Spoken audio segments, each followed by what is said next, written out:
Mas eu quero começar com a palavra de Deus, 1 Macabeus, capítulo 2, versículo 15. Eu sei que está com a sua Bíblia. 1 Macabeus, capítulo 2, versículo 15. A revolta de Matatias. É interessante que o livro de Macabeus, ele foi o último livro antes do Antigo Testamento. É interessante isso. Porque foi justamente dos Macabeus, desse povo que se revoltou contra um governo que queria implantar a idolatria e o paganismo. E diante daquela revolta de Matatias e de seus filhos e da sua família e daquele povo que seguia, surgiu um grande povo fiel a Deus, que deu origem à hegemonia novamente do Estado de Israel, do povo de Deus, enfim, futuramente se tornou, claro, o Estado de Israel, não na época, mas até então os romanos chegarem, dominarem novamente, foi quando Jesus entra na história. Esse livro foi escrito mais ou menos no ano 135 antes de Cristo, ou seja, antes de Cristo ele vai decrescendo, até chegar ao zero. Então, está bem próximo da realidade do contexto de Cristo, ali, da época de Cristo. Por isso que é importante é importante saber disso, porque dessa atitude de Matatias gerou uma grande mudança cultural, inclusive na época de Jesus. Então Jesus escolheu essa época para poder propagar um reino e a verdade do Pai. Então esse era o contexto. Então o povo de Deus vivia lá e um rei dominou a região e quis implantar a apostasia. Olha só o que aconteceu, capítulo 2, versículo 15. Sobrevieram enviados do rei a Modim para impor a apostasia e obrigar a sacrificar. Muitos dos israelitas uniram-se a eles, mas Matatias e seus filhos permaneceram firmes. Em resposta disseram-lhe os que vieram da parte do rei: possuis nessa cidade notável influência, Matatias, e muita consideração. Teus irmãos e teus filhos te dão autoridade. Vem, pois, como o primeiro a executar a ordem do rei, como fizeram todas as nações, os habitantes de Judá e os que ficaram em Jerusalém. Serás contado tu e teus filhos entre os amigos do rei. A ti e aos teus filhos o rei vos honrará, cumulando-vos de prata e de ouro e de presentes. Olha que bacana. Ou seja, eles chegaram em Modim, uma cidade representativa, e foram logo a Matatias, porque Matatias era um homem que se destacava pela sua fidelidade a Deus em Modim. Então os soldados foram com o endereço certo, porque se a gente conquista Matatias, um grande povo, essa cidade, a gente não vai precisar entrar com um exército, porque Matatias é influente, ele vai conquistar muitos adébitos ao rei. Mas olha só a resposta de Matatias no versículo 19. Matatias respondeu: ainda mesmo que todas as nações que se acham no reino do rei o escutassem, de modo que todos renegassem a fé de seus pais e aquecessem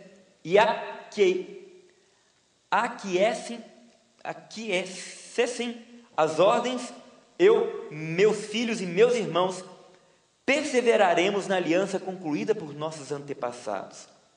Que Deus nos preserve de abandonar a lei e os mandamentos. Não obedeceremos a essa ordem do rei e não nos desviaremos de nossa religião, nem para a direita, nem para a esquerda. Mal acabara de falar, eis que um judeu se adiantou para sacrificar no altar de Modim, à vista de todos, conforme as ordens do rei. Sempre tem esses, né, gente? Aquele bendito. Ele ouviu todas as promessas que aqueles guardas fizeram para Matatias, falou: o quê? Ser contado como amigo do rei, ser acumulado de ouro e de prata, isso é bom demais. Espera aí, deixa eu ser o primeiro então. Mas, olha o que acontece, versículo 24. Viu Matatias, e no ardor de seu zelo, sentiu estremecer-se suas entranhas. Num ímpeto de justa cólera, arrojou-se e matou o homem no altar. Matou ao mesmo tempo o oficial incumbido da ordem de sacrificar, e demoliu o altar. Com semelhante gesto mostrou ele seu amor pela lei, como agiu Finéias a respeito de Zanri, filho de Salum. Em altos brados, Matatias elevou a voz então na cidade: quem for fiel à lei e permanecer firme na aliança, saia e siga-me. Assim, com seus filhos, fugiu em direção às montanhas, abandonando todos os seus bens na cidade. Então, uma grande parte dos que procuravam a lei e a justiça encaminhou-se para o deserto. Ali refugiaram-se com seus filhos, suas mulheres e seus rebanhos, porque a perseguição se encarniçava contra eles. Palavra do Senhor. Por que eu quis pegar essa passagem em primeira mão? Porque ela essa história aqui não é de Matatias, é a nossa história. Nós estamos vivendo esse tempo. E no slide, já coloca aqui o tema, né? Pode colocar ali em cima. Ir contra a correnteza é o tema desse momento, dessa pregação. Ir contra a correnteza, nós sabemos muito bem disso, a gente não precisa ficar entrando em detalhes, a gente sabe que exige muito, exige postura, exige de nós uma posição firme, diante do mundo que não quer saber, gente. Diante de uma realidade ali, que a gente vai estar lidando dentro da nossa faculdade, dentro do nosso trabalho, dentro dos nossos amigos, no nosso ciclo social, diante de toda essa sociedade que se organiza contra os cristãos. É real isso, sempre foi ao longo de toda a história do cristianismo. O cristianismo sempre foi perseguido. E nós estamos vivendo num tempo em que essa perseguição se enfatiza pelas realidades dos tempos que estamos vivendo. A igreja tem falado sobre isso, o Papa tem falado sobre isso, seu representante diante da ONU tem falado sobre isso, tem alertado sobre essa perseguição, porque existe no mundo, não é uma homofobia, existe, na verdade, uma cristofobia. Os cristãos, eles têm direito, sim, de expressar sua fé dentro da sua sacristia. É isso que eles querem fazer com os cristãos hoje. Você tem direito de falar o que você pensa aí dentro da sua igreja, com a porta trancada, mas não falar da sua verdade no meio da sociedade. Eu peço que passa o slide. Esse é Macabeus.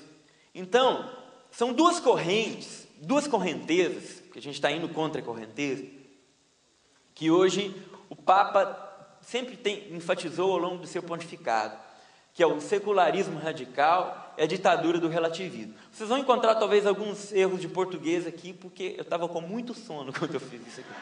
Tá? E aí, eu procurei resumir e colocar de uma forma para a gente entender, resumindo o que é as duas coisas.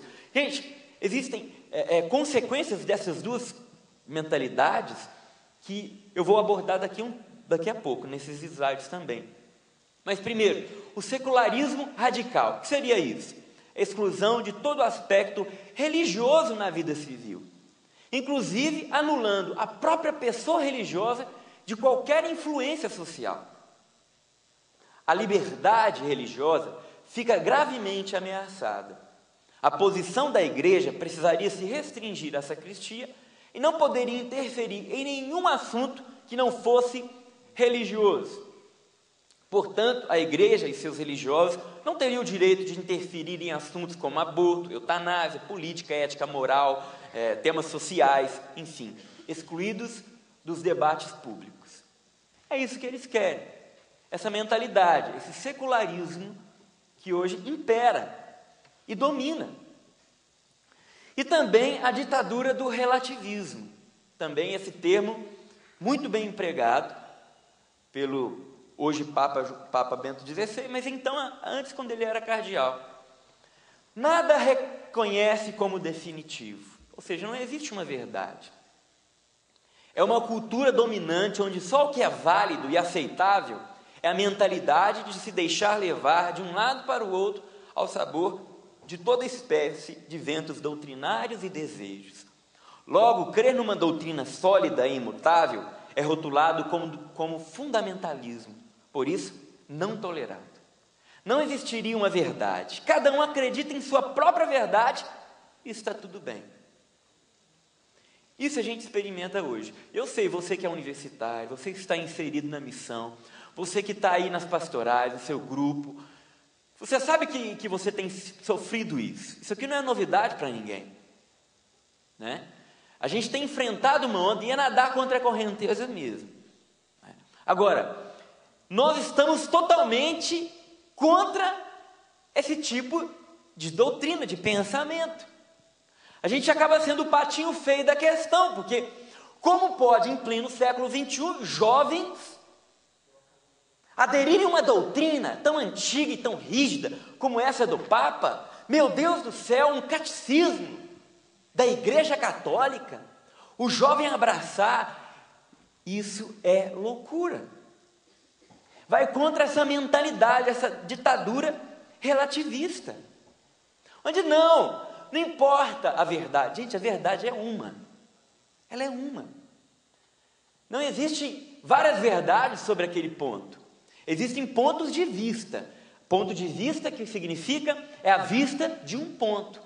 Tá, aqui é meu ponto, eu estou vendo esse objeto, é meu ponto de vista. Agora, quem está aqui tem um outro ponto de vista. Agora, a verdade sobre esse objeto é uma só. O que essa ditadura do relativismo fala? Não, você fala, não, isso aí não é um livro amarelo, isso aqui é um notebook laranjado, pô. Não é, isso aqui é um livro amarelo. Não é, eu sou livre. Eu, na minha liberdade, eu escolho o que eu quero acreditar sobre isso. Isso aqui é um notebook alaranjado e pronto. E você está errado. Quem falou que isso aí é um livro amarelo?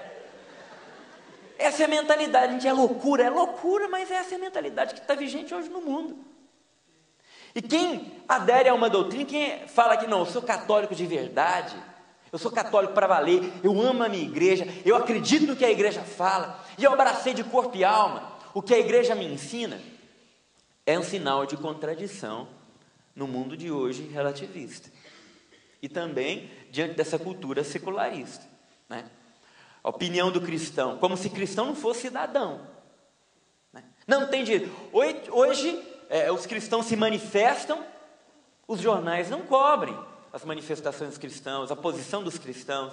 Os jornais não querem nem saber. Agora, um grupinho de um grupo gay que se manifesta pedindo direito, a mídia global inteira vai em cima e fecha a imagem para parecer que é uma multidão, né? E como se fosse, não, hoje é isso que vale, e os cristãos, como se cristão não fosse cidadão, né? Nós precisamos entender que nós estamos vivendo o que Matatias viveu. Vai chegar uma época, aqui no Brasil a gente ainda está bem, gente. A gente vai falar um pouco sobre realidades fora do Brasil, mas no Brasil a gente está muito tranquilo. A gente pode falar de Deus nas praças, né? A gente pode falar de Deus pela televisão, a gente pode ligar a televisão, Canção Nova, né? E está lá um cara falando de Jesus Cristo, falando de vida nova, falando da Igreja Católica, falando contra o aborto. Hoje a gente ainda pode viver isso, mas vai chegar um tempo no nosso país que isso não vai acontecer mais. Quem está fechado em sua própria realidade, não vê além do seu umbigo, não percebe. Mas você encontra realidades de cristãos ao longo do mundo que são profundamente perseguidos e maltratados e mortos. A perseguição religiosa em cima dos cristãos é imensa. E está chegando da América Latina. Passa o slide para a gente ver, Edna. A cultura da morte, a cultura de morte, que é um termo que João Paulo II usou bastante, é denominada para a gente entender tudo que abrange a questão da vida, né? Não só o aspecto da vida do aborto, mas tudo em relação à vida humana. Essa cultura de morte, que é a consequência do relativismo, consequência do secularismo. Então, atualmente, 200 milhões de cristãos sofrem perseguição religiosa no mundo todo. E outros 150 milhões sofrem algum tipo de discriminação, restrição ou atentado. Isso aqui é real. né? 200 milhões. Este é o mapa dos países, os 50 países onde a perseguição religiosa acontece com mais força. A maior delas é a Coreia do Norte, mas aqui tem China, a gente tem visto na África, Angola, né? Onde a perseguição contra os cristãos tem acontecido, Nigéria, isso mesmo, em Nigéria, onde tem explodido os templos, a Igreja Católica tem sofrido atentados e tudo mais. Na África, Europa, ali no Ocidente, no Oriente, aqui você pode ver em Cuba, em Venezuela, são 50 países onde os cristãos mais sofrem. Na Coreia do Norte, se você é pego com uma Bíblia, você é torturado e morto. Isso está acontecendo. Eu estive, esses tempos para trás, tem umas 3 semanas, em São Paulo, na sede daquele grupo Portas Abertas, que cuidam dos cristãos perseguidos ao longo do mundo. Eu tive uma conversa com a mulher, uma das representantes, que já viajou em vários lugares, vários países. Ela contou, interessante, uma experiência que ela teve num país da África, onde os cristãos são perseguidos. Não me recordo do país agora. E ela chegou, um grupo de cristãos, para conhecer o país, para sondar. E uma guia foi acompanhando eles, uma guia da região. E a guia foi notando que eles eram cristãos. E a guia chegou e perguntou, vocês são cristãos? E a tradutora perguntou para o grupo, e aí, vocês vão falar, vocês são cristãos? E aí, que a gente fala ou não fala? Aí ela falou, somos. Aí a guia falou, glória a Deus, na língua dela, né? Vocês são cristãos. E eles ficaram felizes e abraçaram, sabe?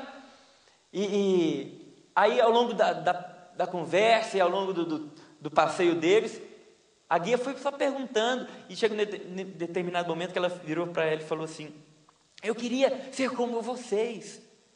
Então a mulher brasileira perguntou, como assim como nós? Ela, eu queria ter uma Bíblia só minha.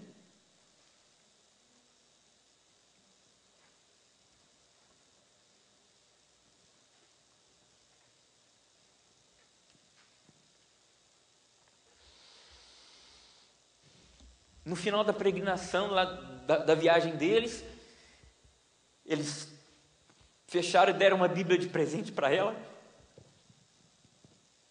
E a Bíblia estava assim, nas costas, e aí eles falaram, a gente tem um presente para você. E um dinheiro, ela deu um dinheiro para ele, um bom dinheiro. E essa mulher pegou o dinheiro, colocou, porque ela tinha visto a beiradinha da Bíblia de fora. Ela nem quis saber, colocou no seio aquele pacote de dinheiro. E falou assim, é uma Bíblia, não é?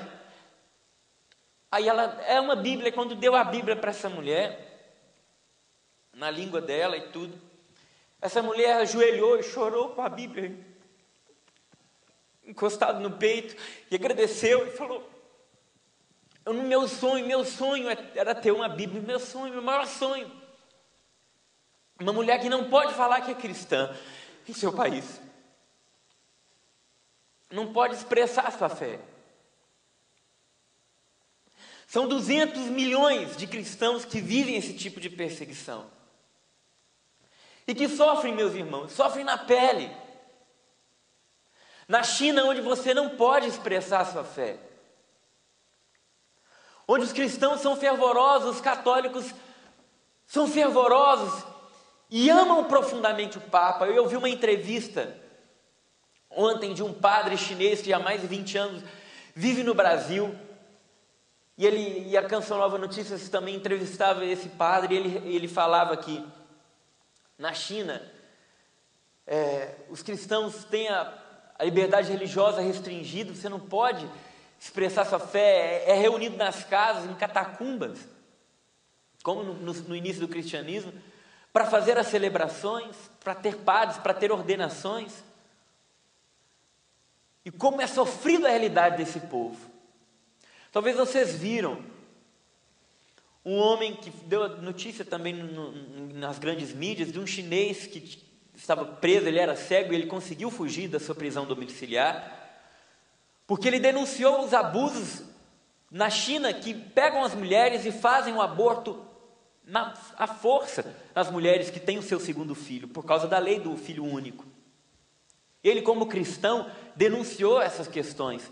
Ele então foi preso, ele era cego, ficou em prisão domiciliar durante muitos anos, e ele conseguiu fugir e se exilou na embaixada americana. Depois ele viajou, foi para os Estados Unidos, e a mídia não falou que hora nenhuma que ele era cristão, e a notícia de que ele tinha sido contra o aborto foi uma nota rapidinho, uma palavrinha, e depois saltou da notícia. Mas isso não interessa para eles. O cristão, ele tem o direito sim de ser perseguido por secularismo, por esse paganismo que a gente está experimentando. O cristão, ele tem direito sim, é próprio de vocês serem perseguidos, é próprio de vocês terem as suas bocas fechadas. Mas só que nós somos brasileiros, estamos num país em que ainda temos essa liberdade. Mas só que a gente não usa disso. A gente acha que está tudo bem, e a gente leva a nossa fé no mais ou menos. A gente acha que está tudo fácil, tudo é muito fácil, então eu não preciso me empenhar tanto. Meus irmãos, pela comunhão dos santos, nós somos um só povo. Seja um brasileiro, seja um nigeriano, seja um cubano, seja um chinês, mas nós somos cristãos. E essa valorização nós precisamos entender, assim como Matatias entendeu. Mesmo com as propostas que Matatias recebeu de ser amigo do rei, de ter muitas riquezas, de ser contado com os amigos do rei, ele não. Nem eu, nem meus filhos, meus irmãos, não obedeceremos à ordem do rei, mesmo que o mundo todo obedeça. E essa tem que ser a nossa postura. Mesmo que o mundo, mesmo que o secularismo chegue impondo a sua doutrina, mesmo que isso aconteça, mesmo que a perseguição religiosa aconteça de fato no nosso meio, nós precisamos ter uma convicção, uma firmeza de coração, de não abandonarmos nossa religião, nem para a direita, nem para a esquerda. Estamos com o Papa e precisamos estar, e não abrir mão disso. Gente, não é só um aprofundamento sobre o Cat, mas é sobre ser igreja, é sobre estar alicerçado nessa rocha, nessa doutrina imutável que Cristo edificou sobre Pedro.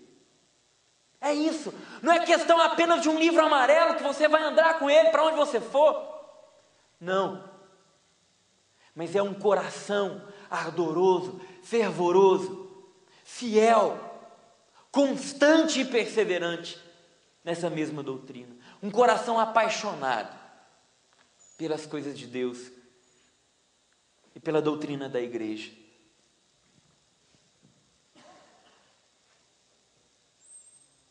No século XX, houve mais mártires cristãos que ao longo de toda a história do cristianismo.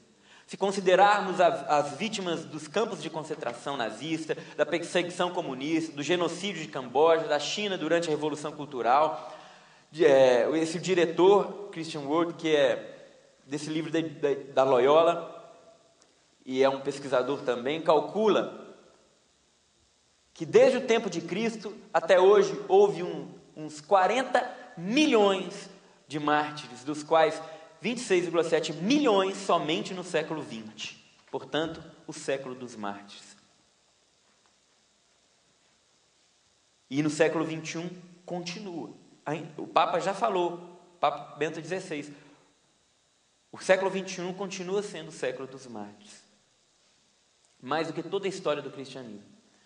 Eu trouxe alguns exemplos. A situação da Eritreia é particularmente delicada, segundo o relatório.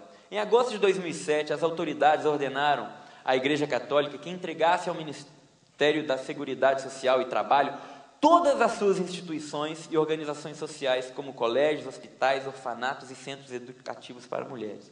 Neste país, existe, além disso, segundo diversas fontes, pelo menos 2.000 pessoas na prisão por motivos religiosos. Tá, aqui eu dou uma paradinha. A igreja que sofre a ingratidão de uma sociedade. Quem fundou as faculdades e universidades? Os hospitais, orfanatos, a igreja. As escolas começaram ao redor dos mosteiros. Os maiores avanços científicos da história foram por pessoas religiosas, padres, irmãos, monges. Os monges copistas na Europa salvaram a cultura ocidental da invasão dos bárbaros, no ano de 420, por aí, onde, no século 400, se não me engano, quando a invasão dos bárbaros, a Europa foi sitiada, a única instituição que ficou em pé foi a Igreja Católica, onde uma instituição daria poder para as mulheres. Quem foi a primeira instituição a fazer isso? A Igreja Católica, concedendo a elas mosteiros e auto-independentes para serem dirigidos por elas mesmas. Nunca nenhuma instituição defendeu tanto a mulher como a Igreja Católica. A igreja que baniu o infanticídio da cultura romana, que ensinou que adultério não era só da mulher para o homem, mas também do homem para a mulher, defendeu a instituição familiar a todo custo, de toda a cultura antifamiliar, e continuou fazendo. Os maiores avanços científicos ao longo dos anos, nenhuma instituição investiu tanto como a Igreja Católica na pesquisa da astronomia, nas ciências do corpo humano, da biologia, embriologia, medicina fetal. Nunca. Nenhuma instituição fez tanta caridade e faz tanta no planeta como a Igreja Católica. Se a Igreja Católica saísse de todas as suas instituições sociais da África, mais de 60% das instituições sociais na África fechariam. A Igreja levantou a cultura ocidental e que hoje bebemos de suas fontes, e que suas constituições foram alicerçadas pela cultura cristã. Nós estamos à beira de um colapso moral na sociedade, porque eles querem justamente banir toda a influência cristã das atividades e opiniões, discursos com a sociedade. Isso é realidade, isso está acontecendo e precisamos estar atentos. É por isso que nós precisamos, meus irmãos, estarmos alicerçados na nossa fé e na nossa doutrina. Uma das maiores e piores consequências dessa cultura se chama aborto, porque ela traz consequências terríveis. Aborto, ele é o ícone da cultura de morte. E o Cat, em seus parágrafos 236, eu não sei se fala parágrafo, né? É número, porque ele cita um parágrafo do catecismo, mas acaba sendo parágrafo também, porque ele, né? 237, 292, 383, 421. Quero pegar com vocês 237.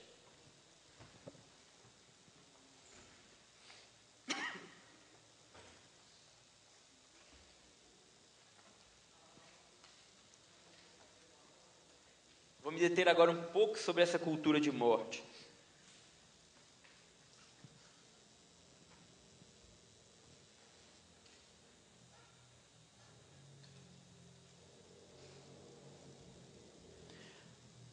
Aí embaixo, em letrinhas menorzinhas. Um católico que, por exemplo, comete um homicídio ou se envolve na prática do aborto, exclui-se automaticamente da comunhão sacramental. A igreja apenas atesta este estado, a excomunhão. Tem a intenção de melhorar o pecador e reconduzi-lo ao caminho certo, ao caminho reto. Aqui tem em português, né? Recto. Isso aqui é de Portugal. Ou seja, a excomunhão lati sententia. Fala assim que fala, né? Que chique, hein? A excomunhão imediata, que é você fica proibido de participar dos sacramentos, impossibilitado de participar dos sacramentos da igreja. Pela gravidade do erro. E somente um bispo ou um padre autorizado pelo bispo pode perdoar esse pecado numa confissão. Porque ele é um assassinato. Não, ele não é só um assassinato. Ele é assassinato de uma pessoa inocente, indefesa, dentro do ventre materno. Uma pessoa independente. Tiba, mas isso é uma discussão científica ainda, não sabe onde começa a vida, não. Isso já está definido. Carl Ernest Van Baer, que é o pai da embriologia moderna, onde que a igreja se baseou em seus estudos, não só ele, mas um grupo de estudos, para definir onde começa a vida humana. E ele é irredutível em dizer, a vida humana começa na fusão do óvulo com o espermatozoide. Não só ele. Vamos trazer mais para perto. Está muito longe? Carl Ernest Van Baer, está muito distante, tá? 1998, 7º conclave das academias de medicina no Brasil, eles concluíram, a vida humana se inicia no momento da concepção. Está lá. Isso foi o conclave das academias de medicina, que reúne todas as academias estaduais de medicina do país. Eles chegaram à conclusão que é irrefutável. Toda pesquisa científica séria, todo geneticista sério sabe dizer, sem dúvida alguma, onde começa a vida humana, que é na concepção. Fora isso, são tentativas de manipular, de forma ideológica, dados científicos. A ciência séria, sem ideologia, chega à conclusão de maneira muito fácil. Número 292.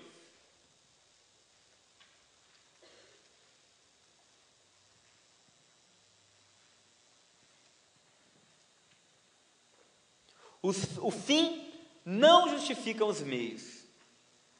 Não. A pergunta: pode uma pessoa fazer o mal para daí surja um bem? Não. Vamos lá junto? Não. Não se deve fazer ou aceitar algo mal para que daí surja algo bom. Muitas vezes, porém, temos de aceitar o mal menor para impedir o maior. Os fins não justificam os meios. Não, vamos lá, gente. Não é correto praticar adultério para estabilizar o casamento. Também é incorreto utilizar embriões para investigação em células estaminais, mesmo que daí advenham resultados decisivos para a medicina. É errado ajudar a vítima de uma violação com o aborto do filho. O feto no ventre materno é uma pessoa independente da sua mãe. Sabe a maior prova disso? Pega um óvulo fecundado de um casal branco, implanta no útero de uma mulher negra. Que cor que vai sair a criança? Branca. Como assim então que o feto é a extensão do corpo da mulher? Pega um óvulo fecundado de um casal negro, implanta no útero de uma mulher branca. Que cor que vai sair a criança? Negra. O feto nascituro, ele não é a extensão do corpo da mulher. Ele é uma vida independente, com toda a carga genética já definida. Nenhum ser e humanidade são inatos, não são adquiridos. A pessoa se torna humana depois. Gente, que besteira é essa? Ser e humanidade não se adquirem, são inatos. É filosofia. Ali está uma vida humana e o aborto é um assassinato. Não tem outro nome. Até o termo aborto ele está incorreto, porque abortar é cancelar, cancelar. E o aborto já não é um cancelamento, ele é um assassinato, porque o cancelamento seria talvez antes de acontecer a vida, seria o aborto, mas não, ele mata uma vida inocente e indefesa, deixando sequelas devastadoras na mulher, 7 vezes mais propensa ao suicídio, 250 vezes mais propensas à depressão do que uma mulher que leva a gestação até o final. Além de consequências físicas gravíssimas, como índices de câncer no útero, câncer de mama, endometriose, lacerações, enfim. A lista é grande das consequências de uma mulher que pratica o aborto. Então as feministas falam, a mulher tem direito de determinar sobre o seu próprio corpo. Uma que o feto não é o corpo dela. E outra a mulher tem direito de determinar sobre o próprio corpo, mas só que 50% dos abortos são feitos em mulheres. O que morre é um feto feminino. E onde está o direito dela de determinar sobre o seu próprio corpo? Que discurso é esse? Que palhaçada é essa? Vai defender o direito da mulher? Então defende desde lá, desde o ventre materno, onde ela já está. Nós precisamos saber de tudo isso e precisamos nos aprofundar, porque nós estamos com o Papa. Número 383. Pega comigo.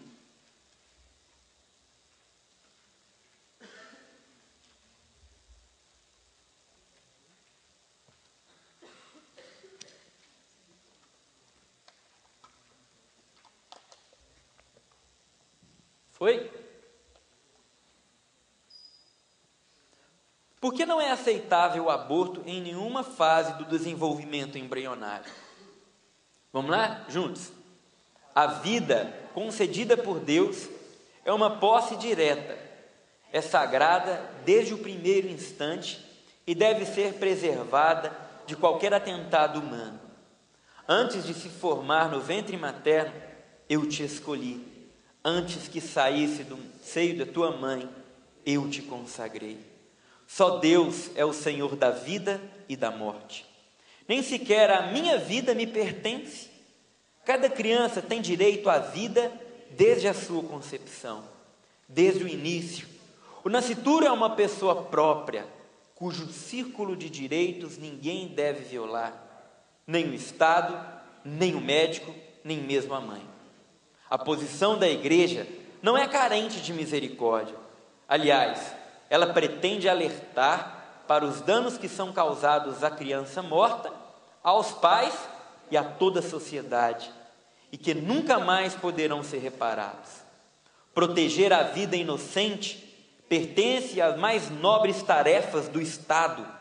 Se ele se furtar a essa missão, destrói ele próprio os alicerces do Estado de Direito. Olha que forte. Já diz tudo, nem precisa comentário. 421 vai falar dos métodos que podem acontecer o aborto também pelos métodos artificiais. Por isso que a igreja recomenda o método natural. A igreja remete para os métodos aperfeiçoados da autoobservação, que é o Billings, tá? E do planejamento familiar natural. Eles correspondem à dignidade do homem e da mulher, respeitam as leis internas do corpo feminino e exigem afeto e uma intimidade mútua e atenta, sendo, portanto, uma escola de amor. A igreja considera cuidadosamente a ordem natural e vê nela um sentido profundo. Assim, para que ela não causar uma fecundidade da mulher, ou se faz uso das mudanças naturais de dias fecundos para dias infecundos. Não é por acaso que o planejamento familiar natural é natural. Ele é ecológico, integral, amigável e saudável. Para mais, quando conseguido, é até mais seguro que a pílula, contrariamente ao que diz o índice de Peer.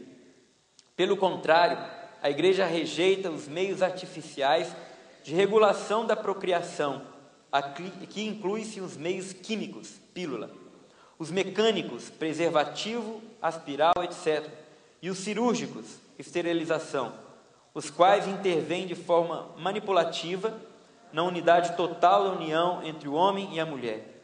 Estes métodos podem mesmo prejudicar a saúde da mulher, provocar um aborto espontâneo e, com o tempo, afetar a vida de amor do casal.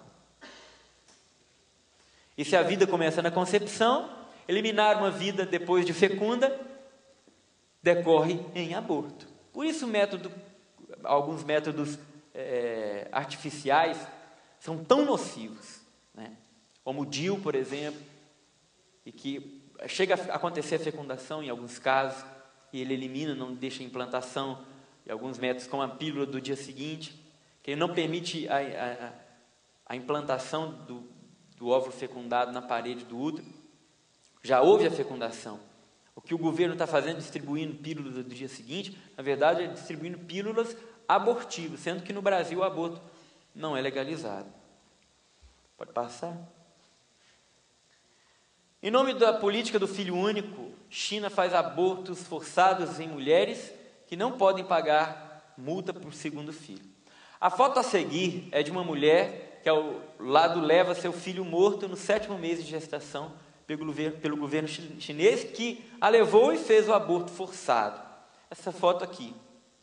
Eu não coloquei a foto do filho, tem a foto também sem esse borrão aqui, porque é muito forte a imagem.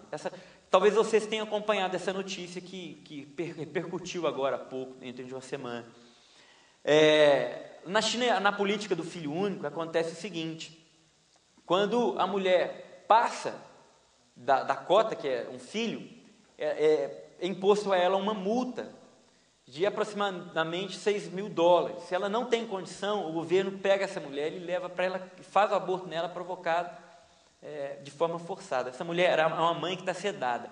O pai tirou a foto e postou no YouTube, que percorreu o mundo e gerou uma repercussão muito grande. Eles estão enfrentando problemas lá na China por causa disso. Muitos grupos de direitos humanos pedindo explicação. Mas a foto que aqui não mostra a criança morta, mas já no 7º mês de gestação. Essa cultura acontece, gente.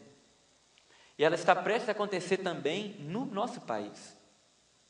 O Brasil peleja, o governo peleja para que o aborto seja implantado no nosso país, a todo custo, mesmo contra as leis. Isso é real. Tem se empenhado para que isso aconteça. Aqui eu vou dar uma visão geral da implantação do aborto. Presta muita atenção, que aqui é um pouco denso, mas é de muita valia para você. Tudo isso aqui que eu vou falar agora tem essas referências, tá?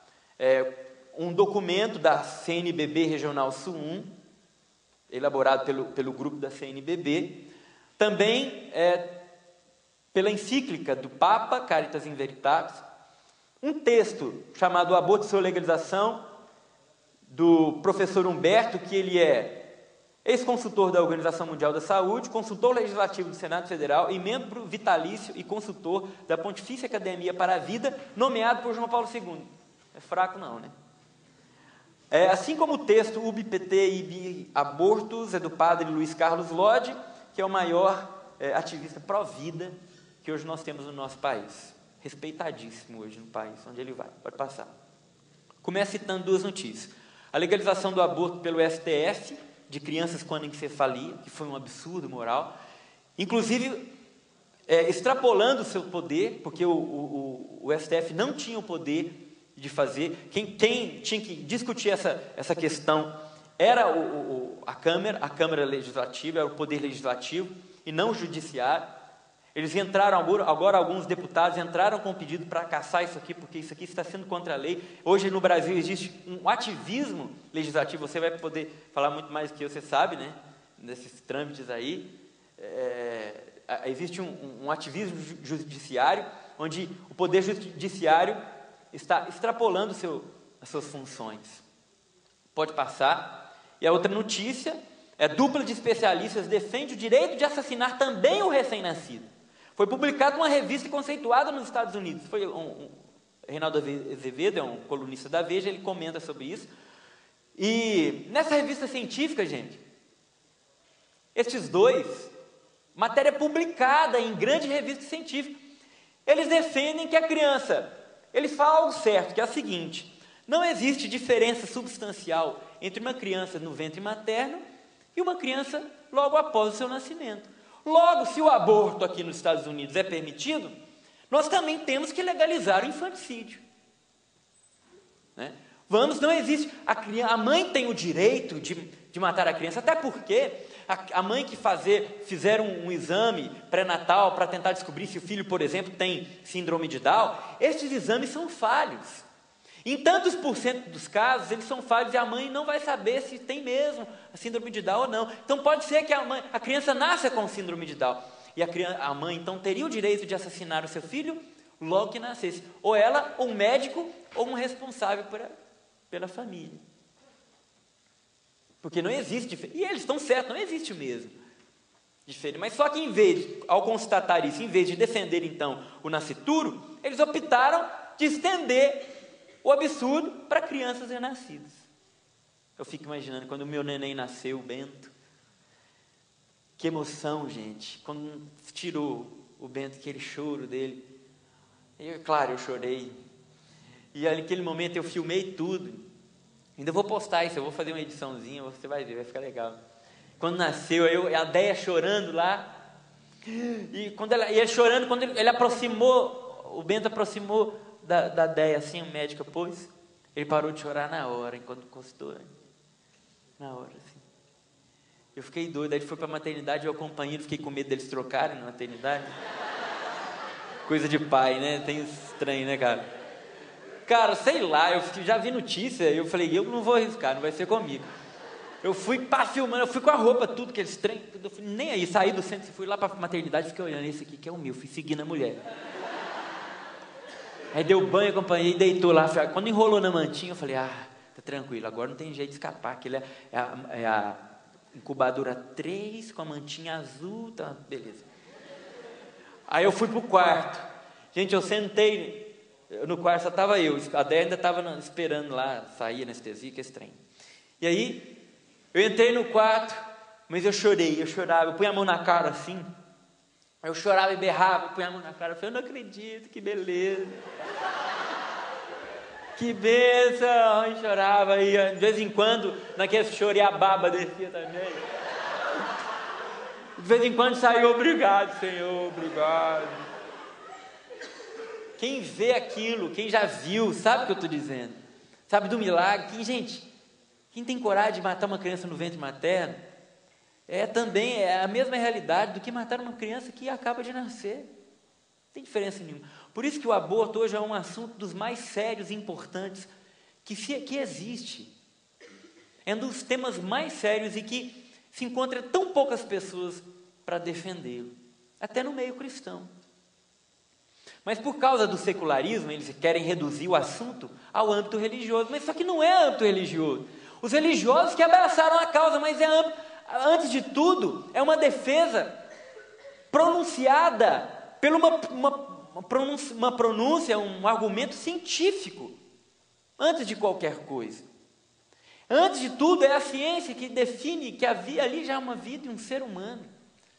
Então, porque existe uma sanha mundial, eu vou falar agora, para tentar legalizar o aborto, eles jogam a culpa nos religiosos, vão falar que isso é assunto religioso para a gente ganhar adepto e conseguir implantar as leis. Não, isso é coisa de religião de vocês. Não é. Se torna religioso também porque o ser humano é sagrado, é Deus que fez. Existe um aspecto teológico, mas existe aspecto físico, existe um aspecto científico, biológico, embriológico, existe um aspecto filosófico, psicológico, enfim, que abrange essa questão. Que precisamos usar desses argumentos para poder defender essa vida. Tá? De onde surgiu o atual movimento abortista, que hoje é forte no mundo? O movimento pró-aborto atual, com intuitos políticos, tem início em 1920 com Lenin, na antiga União Soviética marxista. Esse cara aqui, todo mundo já ouviu falar dele, né? Então, surgiu ali, com abortórios em massa, para abortar em massa, tá? Surgiu ali, pode passar. Depois foi copiado em 1935, foi implantado por Hitler, que também fez horrores, principalmente das crianças judias, né? Era absurdo, os abortórios também na Alemanha nazista. Como e quando o aborto se torna um projeto mundial? Até então, estava fechado nesse aspecto da Alemanha nazista e de Lenin. Em 1952, o bilionário americano John Rockefeller, na época o segundo homem mais rico dos Estados Unidos, preocupado com o crescimento, qualquer semelhança dos assuntos atuais, não é mera coincidência, tá? Presta muita atenção. Com o crescimento populacional no mundo, não tem espaço para todo mundo, pois era uma ameaça à soberania americana. Porque esses países pobres, emergentes, começam a se desenvolver, Estados Unidos, os grandes países, grandes potências serão ameaçados. Então, decide investir pesado em projeto de controle demográfico e cria, juntamente com mais 26 especialistas em demografia, o Conselho Populacional. Este conselho deixou clara a posição de que somente através da implantação do aborto seria possível controlar a explosão demográfica mundial. E ele fez grandes implantações na África, em todos os 5 continentes, ele implantou clínicas, conselho, para reter a população, controle populacional. Ao longo dos anos foram se juntando a ele várias instituições e empresas privadas. Aqui começou o problema. Políticos e fundações gigantes, como a Fundação Ford, a do carro mesmo, essa aí, você queria comprar, o carro que você queria comprar. Fundação MacArthur, OAK Foundation e Global Fund for Women, também Fundação Rockefeller, que eu não coloquei aqui, né? Não. Também a Fundação Rockefeller e a Ford são as mais poderosas, que mais investem em aborto no mundo. As ONGs e movimentos feministas, recém-criados, tomaram o mundo sendo patrocinados por essas fundações. O movimento feminista se desvirtuou. No início, ele tinha um intuito bom. Ele queria realmente a dignidade da mulher. Ele se desvirtuou ao longo do caminho. Hoje, o movimento feminista perdeu totalmente seu rumo e se tornou uma causa contra a mulher. João Paulo II tem uma frase interessante que eu gosto. Eu ri demais quando eu ouvi a primeira vez. É o seguinte: a máquina de lavar fez mais pelas mulheres do que o feminismo. João Paulo II é fera demais, né? E realmente, então, hoje o feminismo é um feminismo machista. Por quê? Eles querem que as mulheres sejam igual aos homens. Uai. Se eles querem as mulheres iguais aos homens, elas julgam os homens melhores do que elas. É burrice. Não existe. Isso é loucura, gente. É contra a lógica. Isso é chamar a gente de retardado, né? Esse movimento feminista, ele é um movimento que tem causas de empresas internacionais, são patrocinados por essas empresas, que são essas que eu citei e outras muito mais. Aqui aconteceu um boom nessa história. Por quê? Relatório Kissinger. Pode passar. Esse cara aqui é o Henry Kissinger, que foi secretário de Estado americano. Definitivamente se firmou como projeto mundial em 1974. Gente, 74, isso aqui não está longe não. Tem gente aqui talvez que tenha nascido em 74. Com certeza. Ou antes disso. Aí, ó. Né? Com a apresentação do documento intitulado aqui, Documento do Conselho de Segurança Nacional dos Estados Unidos, também chamado de relatório Kissinger por causa do cara que fez, pois foi assinado pelo então secretário de Estado, Henry Kissinger. Eu vou falar um pouco sobre esse documento aqui. Ele foi apresentado à Casa Branca com o intuito de redução, controle populacional. Então, para os Estados Unidos se manter no poder, nós precisamos controlar a população mundial mais pobre. Tá? Então, entre os métodos para controlar a população, estava entre eles o aborto, e foi citado, pode passar. Especificamente sobre o aborto, o documento diz... Eu fiz um resumão, que esse documento é grande, viu, gente? Eu vou disponibilizar tudo isso aqui para vocês, mais detalhado. Certos fatos, isso está no documento. Certos fatos sobre o aborto precisam ser entendidos. Nenhum país já reduziu o crescimento de sua população sem recorrer ao aborto. As leis do aborto de muitos países não são estritamente cumpridas. Ó, é típico do demônio entrar pelos cantos, né? É assaltante que vem pela porta, né? O pastor entra pela porta da frente, o assaltante vem pela janela, pela esquina, né? Não são estritamente cumpridos. E alguns abortos, por razões médicas, são provavelmente tolerados, na maioria dos lugares. É sabido que em alguns países, com leis bastante restritivas, pode-se abertamente conseguir abortos de médicos, sem interferência das autoridades. Sem dúvida nenhuma, aborto legal ou ilegal tem se tornado o mais amplo método de controle de fertilidade em uso hoje no mundo. Então, são mais de 40 milhões de abortos por ano que acontecem no mundo. Pode passar. Um breve resumo. O que eles estão querendo com isso? E aqui a gente entra. A farsa sobre aquecimento global. Ativa, não fala isso não, vou te apedrejar. Aquecimento global, todo mundo sabe o que está acontecendo. Não se escandalize comigo. Isso é a maior falácia científica dos últimos tempos. Isso aí é furada. Não existe. O que está acontecendo desde 2008 é um esfriamento global. O que eles querem com o aquecimento global e as causas ambientais? Usando a causa ambiental, controlar a população. Como? O problema são as pessoas. Vamos eliminar. Precisamos reduzir a população. Isso que está estragando o mundo. É isso que está causando problema. em cima principalmente dos países mais pobres. Por que no Rio +20 os países poderosos não assinaram os acordos? Só os pobres, né? Nós, retardados do Brasil, estamos lá fazendo cara boa ainda, feliz, achando importante, assinei, preservação ambiental. Mas, na verdade, eles assinaram, na verdade, um processo de restringir o crescimento do Brasil. A coisa é complexa, gente. A gente dava em outra pregação isso aqui. Depois a gente não vai entrar aqui, senão eu vou ficar, né? Tá, depois, se quiser conversar, tá aí. Resumindo, eles estão interessados na hegemonia dos países do norte, desenvolvidos, sobre os países subdesenvolvidos.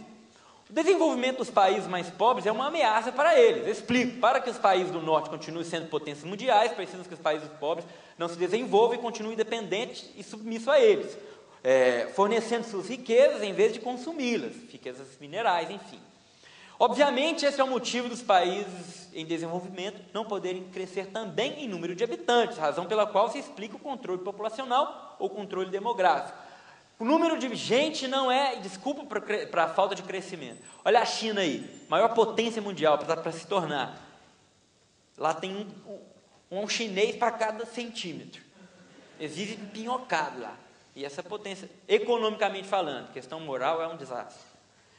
Referente a eles próprios, também querem um povo saudável, inteligente, notável, sem defeitos mentais ou físicos. Por isso que entra o princípio do aborto eugênico, é eugenia, né? Se tem algum problema, algum defeito físico, eu mato. Não, se tem síndrome de Down, vamos eliminar, o aborto legalizado. Se tem anencefalia, não, é um peso. Isso aí a gente vai ter que cuidar dele. A desculpa é que a mãe vai sofrer muito. Elimina a criança. Eugenia é o processo de seleção da raça perfeita. Justamente quem começou a fazer isso? Hitler. A gente acha que está tão distante da história, né? A gente está vivendo nela hoje. Um princípio nazista, tentando ser implantado no nosso país. Pode passar. Existe também a intenção, o interesse na indústria abortista, que é muito lucrativa, enfim, pode passar aqui, não vai dar tempo não. Ações práticas para implantar o aborto, pode passar. Aqui que eu quero parar, que é o seguinte: cultura homossexual, feminismo, cultura da família pequena, contracepção, esterilização, alarde sobre aquecimento global e os abortos. São táticas, é um engenho, gente, que os dentes da engrenagem são isso aqui. Isso aqui é a consequência daquelas duas mentalidades que a gente viu no início, né? Que é a cultura secularista e a relativista. Eu sempre esqueço relativista, essa palavra. Então, esses são os dentes da engrenagem dessa cultura, as consequências dela. Homossexualismo. Gente, não é diferente do homossexual e da cultura gay. Existe um grupo gay que se organiza para conseguir avanços políticos e ideológicos. É diferente da pessoa que tem a tendência homossexual.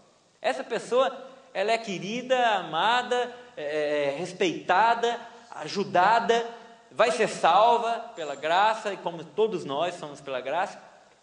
Mas existe uma cultura gay que não são os homossexuais, né? É a cultura gay também feita por pessoas homossexuais, mas é uma ideologia antes de qualquer coisa. Não vamos confundir as coisas. Até contra os gays. Nada contra gay. É contra essa cultura engenhada, bem orquestrada, ideológica, que está querendo calar a boca dos cristãos, né? Eles têm o direito de se expressar, nós não. Não, vocês têm direito de calar a boca e ir para a sacristia, né? Na parada gay colocaram imagens dos santos da igreja de forma pornográfica lá para falar: use camisinha, nem santo te protege. Colocaram as imagens sagradas da igreja. Isso no Brasil é crime de vilipêndio religioso. Estou certo? Então, agora, eles podem falar o que for, pode pisar na nossa fé. Agora, vai falar que você não concorda com o homossexualismo, você é processado e querem fazer lei que é calar sua boca. Democracia que a gente vive, balela. Tudo isso faz parte dessa engrenagem. Homossexualismo, homem com homem, mulher com mulher, gera filho? Não. Feminismo, para lutar a favor disso tudo. Cultura da família pequena, quanto menos família, menor. Estava no relatório Kissinger também, esse planejamento. Contracepção, para não gerar. Esterilização, nem se fala, o aquecimento global e essas mudanças climáticas agora, porque o termo aquecimento global está caindo por terra, estão mudando, agora é mudança climática, né? Que está mudando, o esquema está esfriando, eles estão vendo que o bicho está pegando lá dentro, então vamos mudar logo esse trem, porque daqui a pouco eles vão falar que está esfriando. Escuta o que eu estou falando, porque falaram isso na década de 70, está esfriando o mundo, agora está esquentando, está esquentando. Para, eu fico louco com os trem, eu vejo a Globo, eu fico louco, gente, que jornal, pelo amor de... Vamos lá. O Brasil reduziu drasticamente, o único país em 20 anos reduziu para 50% a taxa de natalidade. Hoje a população do Brasil já não repõe a própria população. A taxa de crianças que nascem não repõe a própria população. Nós precisamos de 2,8 por casal. Hoje nós estamos na taxa de 1,9. Pode ir para frente. A raça pura, o aborto como instrumento racista, pode passar. Essa mulher começou tudo isso. Mais filhos dos saudáveis. Ela disse isso em entrevista e publicou num livro. Mais filhos dos saudáveis, menos dos incapazes. Essa ideologia, essa mulher aqui, Margaret Sanger. E a empresa que ela fundou, o movimento que ela fundou, está mais vivo do que nunca, gente. No Brasil tem esse nome aqui, eu bem fã. É um absurdo, né? A gente acha que isso está tão longe de nós, pode passar. Tudo isso aqui está escrito nos livros dela, na entrevista que ela deu para a revista Pivô da Civilização, dela falando, a gente tem que acabar com os povo pobre, tem que acabar com os doentes, com os feios, com os orelha seca, todo mundo. Vamos lá. A ONU compra a ideia, agora virou um projeto mundial, vai. Em 1994 a ONU compra a ideia, beleza, controle demográfico, é isso mesmo. E quer tornar o direito ao aborto como direito humano fundamental. E os países que não concordarem serão expulsos, eles não estão cobrando os países que não estão de acordo com o que eles querem, o aborto, vai. A conferência, tudo aqui vai passar, muita coisa.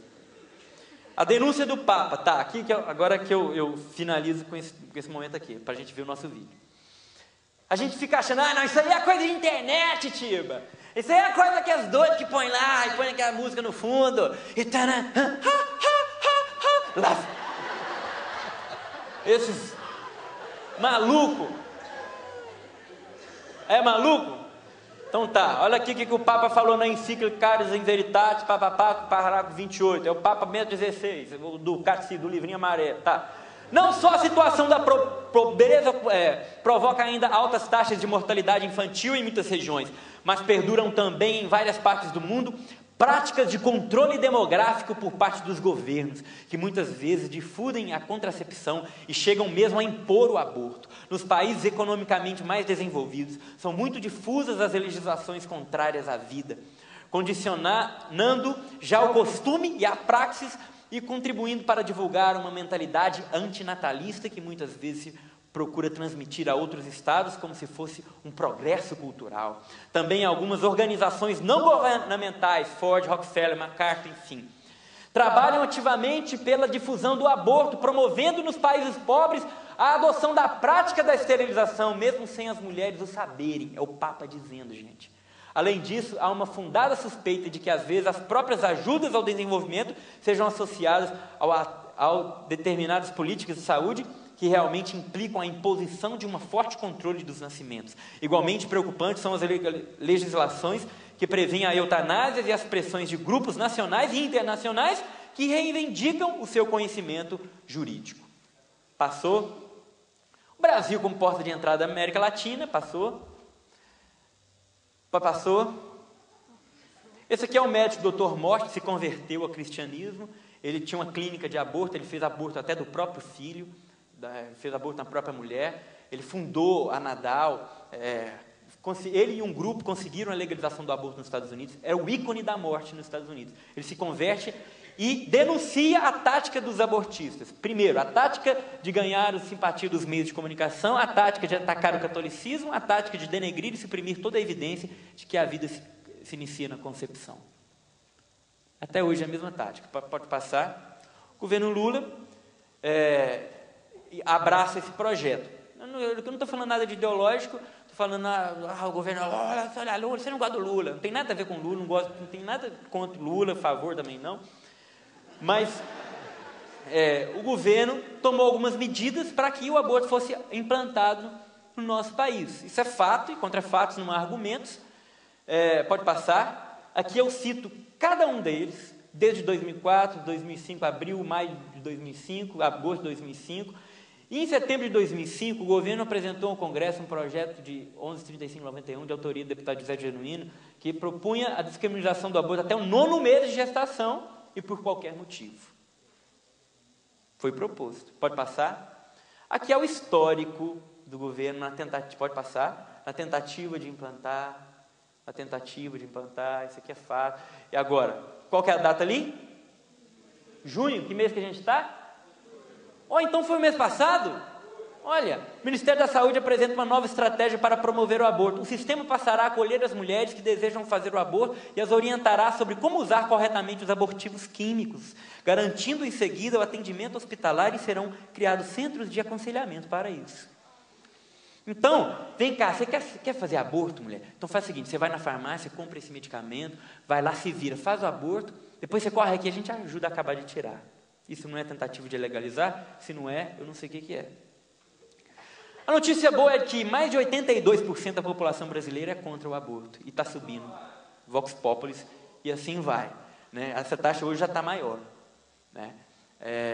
A população brasileira não admite e não quer o aborto no Brasil. Tudo que eles estão tentando é contra a vontade do povo, ou seja, contra a nossa própria democracia.